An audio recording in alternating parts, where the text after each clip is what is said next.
We've been exploring the power of reframes to renew your motivation and strengthen your determination. Now we are getting to the nuts and bolts of how to create a good reframe. Three very good ways to reframe circumstances are to see them from another time, another place, or another person. Viktor Frankl was a psychiatrist before he was sent to a Nazi concentration camp. While he was in the camp, he was severely underfed, he had to work in very cold weather with inadequate clothing, and all the while he witnessed unbelievable atrocities every day. It was more than many could take. To ease his suffering, Frankl once recast his horrible surroundings into a different frame. He imagined when it was all over, he would give lectures on the psychology of the concentration camp. This reframe made his miserable situation look different. It gave him a certain distance from it, an objectivity, and he said it helped him maintain his resilience. It helped him endure. He looked at his present circumstances as though it was already in the past. It also gave him a future to look forward to and a reason to live. Frankl said, "It is a peculiarity of man that he can only live by looking to the future, and this is his salvation in the most difficult moments of his existence, although he sometimes has to force his mind to the task." Frankl survived the concentration camps and did indeed lecture about it later in his life. And sometimes in his lectures to psychology students, he would remark on the strangeness and wonder of looking around at a lecture hall and realizing he was doing what he envisioned so many years before in the most dire circumstances one can imagine. Frankl not only endured, but helped others endure by doing the same for them.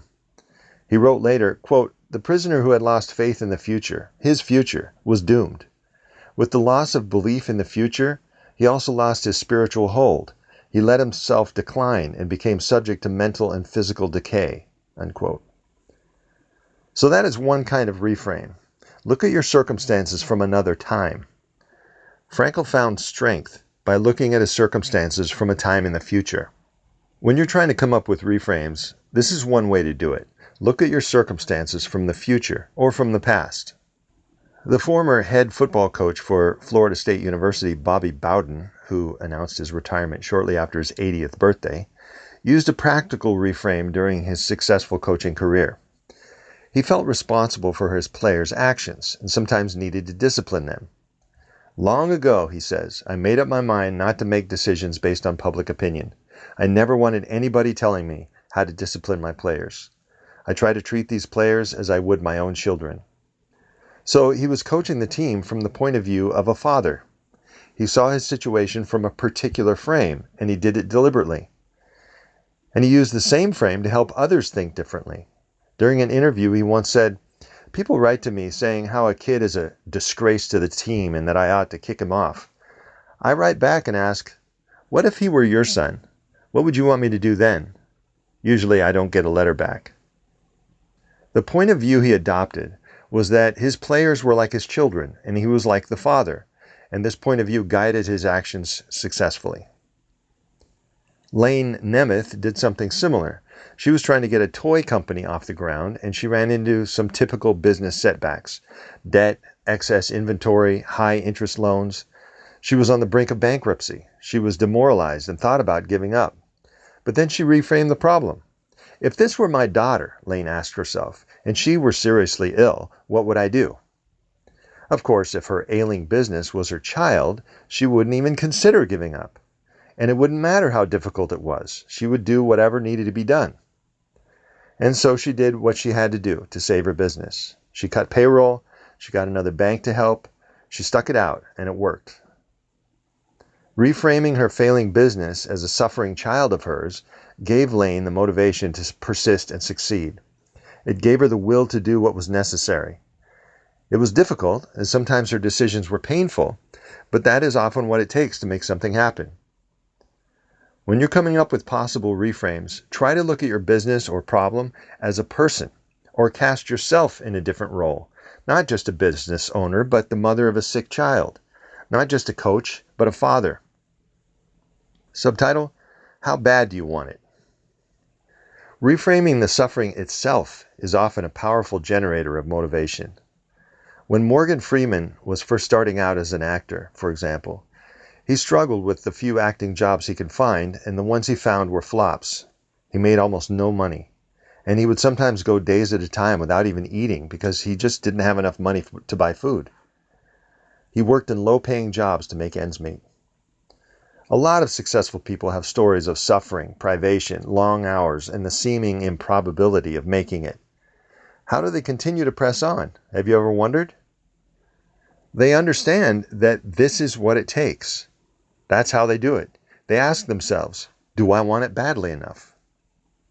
In other words, instead of poor me, I suffer so, it's more like everybody wants to be an actor, but I'm willing to work harder and suffer more than my competition if that's what it takes to make it. The movie, As Good as It Gets, had lots of great lines, but there was one in particular I've used many times on myself. Melvin, Jack Nicholson, is thinking about going to visit Carol, Helen Hunt, and tell her how he feels about her, but he's very nervous. He really wants to go, but he's scared. He's talking to Simon, Greg Kinnear. Simon says to Melvin, giving him a pep talk, "You can do this, Melvin. You can do this." Melvin says, "She might kill me if I go over there." Simon's comeback is a classic. "Well, then get in your jammies and I'll tell you a story." I've said that line to myself when I was thinking about avoiding some suffering, inconvenience, effort, privation, anxiety, embarrassment, rejection, or hardship for the sake of an important goal. The line reframes the problem, doesn't it? It actually frames it as a challenge. Do you want it or not?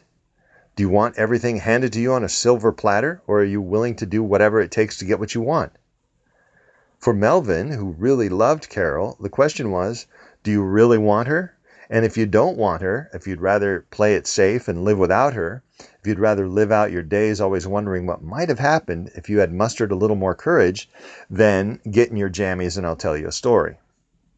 The unsaid part is, but if you're willing to risk being embarrassed or rejected, if you're willing to suffer to get what you want, then stop all the fretting and hand-wringing and get moving. That's a great reframe. You will get a lot farther in this world if you would simply be more willing to suffer for the cause, to see the suffering, quote unquote, as legitimate and worthy and necessary to get what you want. Subtitle, I am not desirable.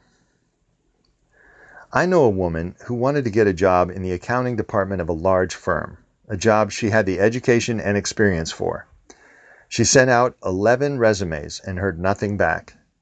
She gave up on the idea and kept doing what she was doing, something she didn't really like, selling computers. She was hurt by the lack of interest. She thought she had something to offer these firms. The way she put it was, quote, I was under the delusion I was desirable, unquote. The lack of response told her otherwise, or so she thought. And sure, one way to interpret the lack of response is to think, I'm not as desirable as I thought. But what's another way? What's an alternative explanation for this setback? How would you reframe it? I'm sure you could think of literally hundreds if I gave you enough time. Hundreds of other ways to frame this event that are all at least somewhat plausible. We're not talking about facts here. She doesn't know the facts. She doesn't know why there was a lack of response. So her interpretation of it has to be based on something else besides accuracy. Because she doesn't really know, her interpretation should be based on what will serve her. The first explanation she made, the one that popped into her head and she felt stuck with, didn't serve her. Thinking she was undesirable made her want to crawl back into her shell and never venture out again.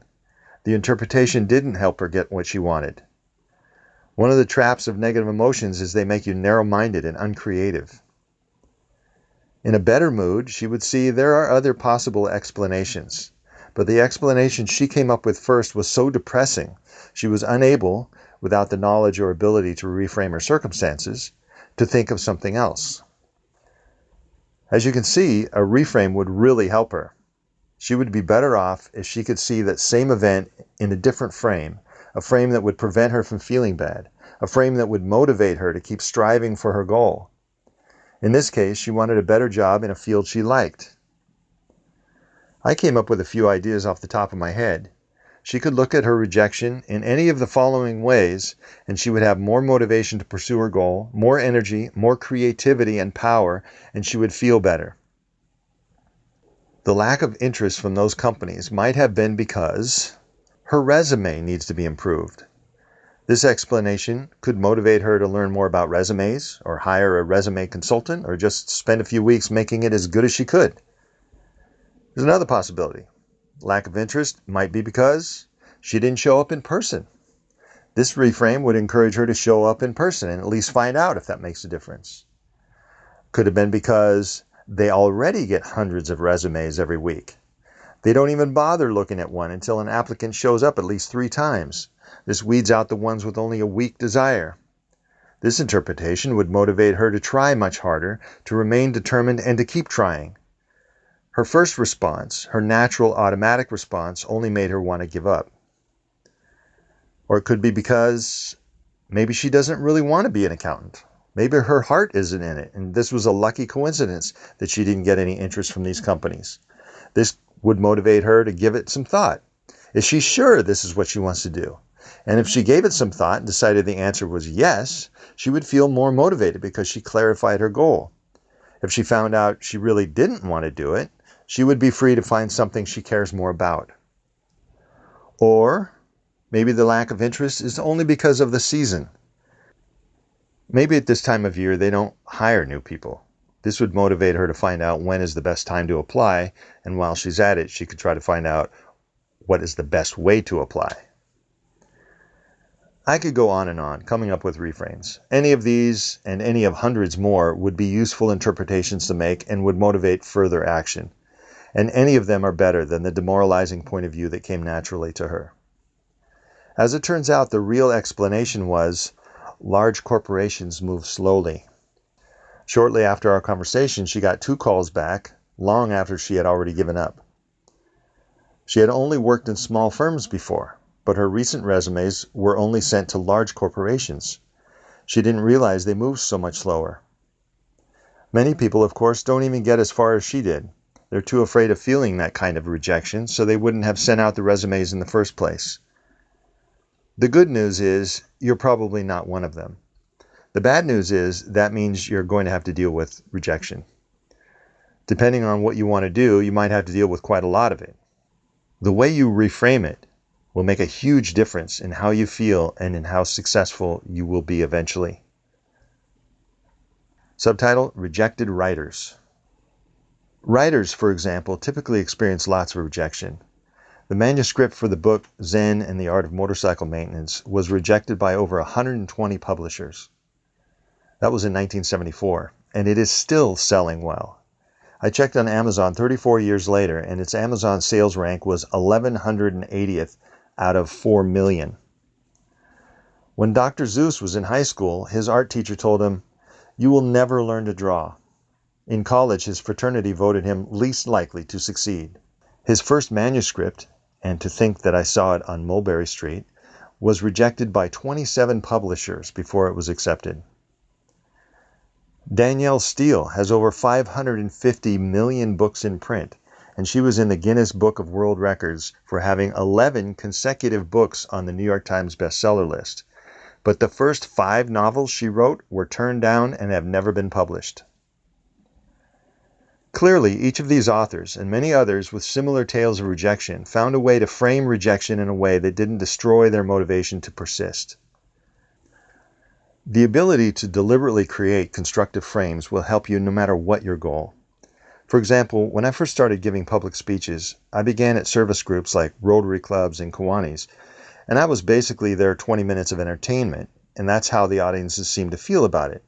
I didn't like that. I wanted them to listen intently and take it seriously. When they listened to me so casually, it was disheartening to me. But I reframed the situation. I decided I would make them get how important this was.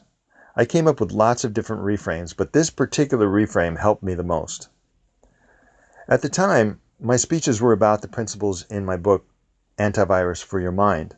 I had seen the principles do great things for people, and they had made a huge difference to me personally, and I would be damned if I would let these people walk out of this meeting unmoved by them. I was determined to speak in such a way that they would get it. Whenever I felt disheartened or discouraged or nervous about an upcoming speech, I would say to myself with feeling, I will make them get how important this is. And I said it to myself many times while I was speaking. And I did get them to listen. I sometimes even yelled at them. I was impassioned and determined to get through to them, and they sat up and took notice. People would come up to me afterwards and tell me how much it meant to them. I've used reframes in so many ways. For example, I sometimes run into people or hear from them online who are against my work, who feel that self-help stuff in general is nonsense, and that people are genetically predestined to be as happy or optimistic or depressed as they are, and it gives people, quote-unquote, false hope to tell them otherwise. Trying to help people become happier or more successful, they imply, is all just a big scam.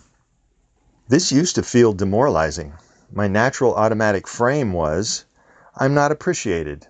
Or sometimes I thought, there is just too much negativity in the world. And I felt negative emotions in response to these thoughts, of course.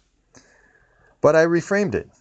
This is a noble struggle, I would say to myself. People are suffering and feeling unnecessary negative emotions, and I know some things that can help them. In my more dramatic moments, I would frame it more like this. The forces of darkness are enveloping the world, and I'm fighting the good fight. I'm fighting for the cause of sanity and health and happiness. You can read more about this in the chapter, What Myth Do You Live By?, coming up later in this book. Part of the way I reframed my mission was to think about the women who fought for the power to vote in America. Lots of people were fervently and belligerently against them in their struggle. It took more than 70 years of hard fighting for women to win the right to vote. It seems hard to believe now.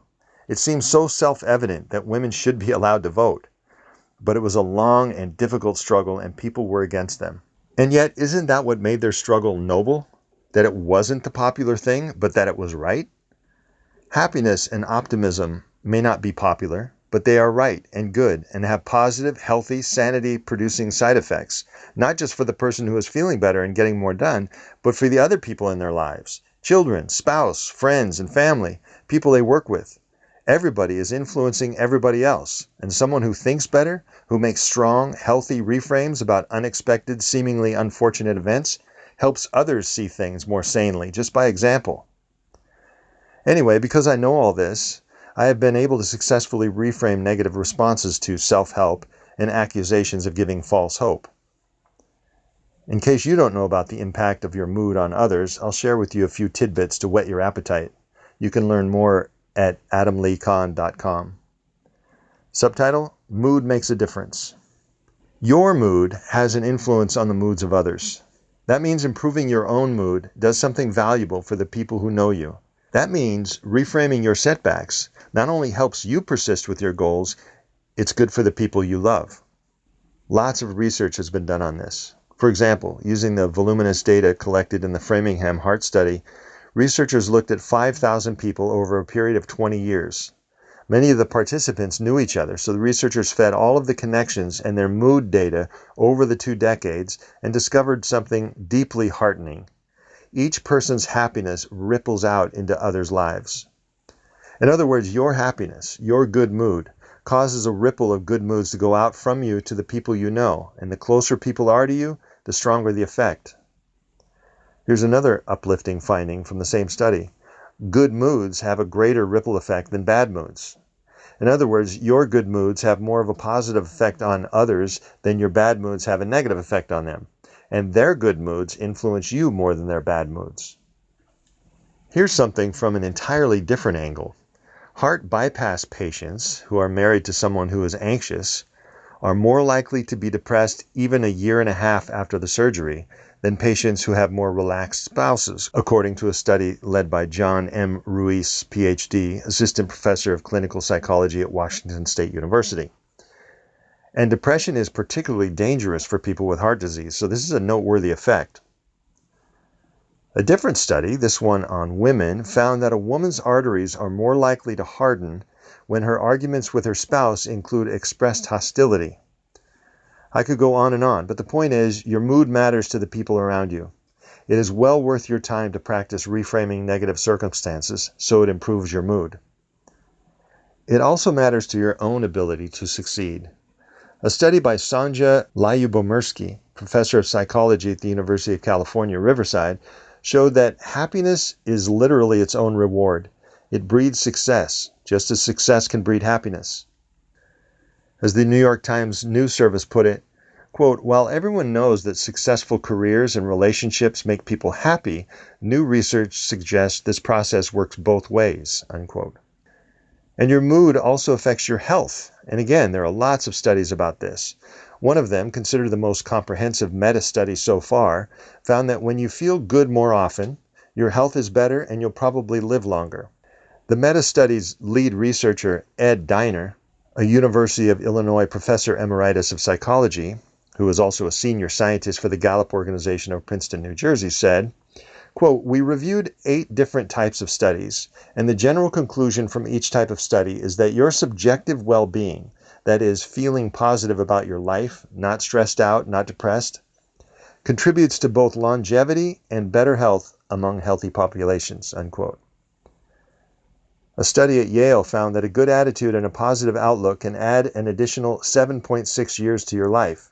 And here's an interesting perspective on that. It can add more years to your life than low blood pressure, which adds about 4 years. Whenever something brings you down or makes you upset, try to see it in a different light. Try to reframe it in a way that makes you happier, that gives you strength, that boosts your fighting spirit, that makes you want to persist, and that helps you feel motivated and determined to accomplish your goals. It will make you feel better now, and it will also put into motion positive consequences that will ripple out into your life for a long time. The first place to start, when anything brings you down, is the classic reframe, the subject of the next chapter. The end. This has been a chapter from How to Change the Way You Look at Things in Plain English.